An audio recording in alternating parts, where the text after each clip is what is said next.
Hello and welcome to another build showcase. This one here is another item trader, as suggested by Wyatt C. He wanted one that takes multiple items as payment and pays out a single item. So that's a little bit more complicated. As you can see, it got much larger. I had a number of these, and I kind of looked through all my old designs, and none of them were really up to snuff for what I'm doing now. So I decided I'd remake the whole thing, and this is what I came up with. So you can see over here, we kind of have the same design as the other one-for-one item trader. So the user interface is exactly the same. You open this chest, put in your diamonds, and get back your item. So let's just kind of step through and explain a little bit about what's happening here. So when you put your items into the chest, immediately they get filtered. So we're filtering for diamonds. That's what this purple circuit is. It looks a little different than your normal item filter because I kind of had some space constraints. So yeah. Anyway, then it travels down into this gray circuit here. And so what we have to do to be able to do this is count the items. So before we can do that, I have to output them one at a time so they can be counted. So that's what this little gray circuit does. It slows the flow down to one at a time. And then we get down here to the yellow circuit. And this is a pulse divider, which basically counts a set number of pulses and then outputs a single pulse. And so what you're going to do is you configure this using these two droppers here. So if you see, I look in here, I've got 4 sticks. This can be any item, but this is how you set the price. So I put 4 sticks in there. The price is going to be 4 diamonds, right? If I put 8 sticks, it's going to be 8 diamonds. And this other one over here is empty.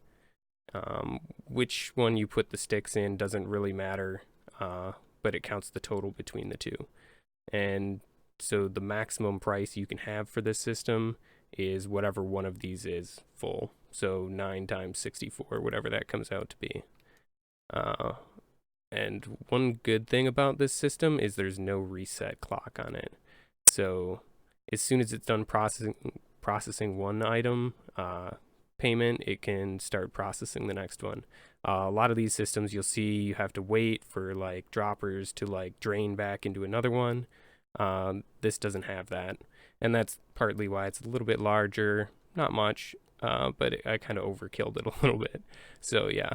Anyway, so unfortunately with this system, we have to take the output out of the bottom. So that's what you can see, the orange line here. And we have to run it all the way back up to the top. I'm using some interesting mechanics with leaf blocks and stuff there. But basically, we're just running it all the way to the top, creating one pulse with that, and that just allows one of our elytras to drop out of our storage. And if you want more storage, you can always expand this up a little bit. I just didn't need it for the demo. So same here. This is where our payments end up getting collected. If you want more storage, you can obviously just expand the storage out this way a little bit. All right, so let's see this work. Currently, we saw I had it set for 4 diamonds, so let's just drop 1 in. Doesn't do anything, right? We're not getting any elytras. So now let's give the full payment here. You can hear it processing, and bam, an elytra. All right, so let's buy another one.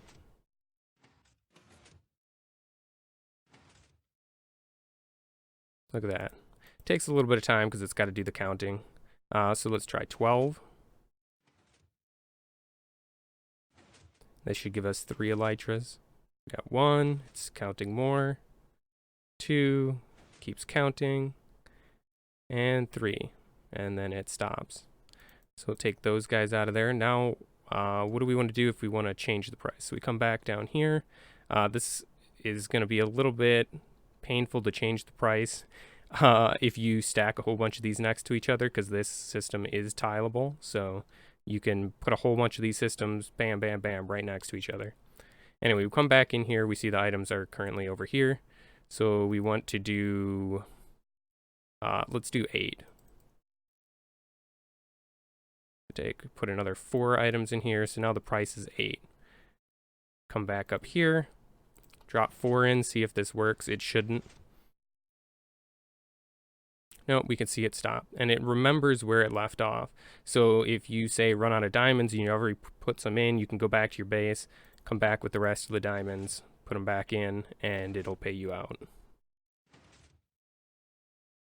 Bam, look at that. All right, and again, this works if you want to put buy multiples at the same time. It just takes all this stuff, counts it, gives you back exactly what you paid for. It's going to take a little bit longer because it's got to count a little higher for the payment.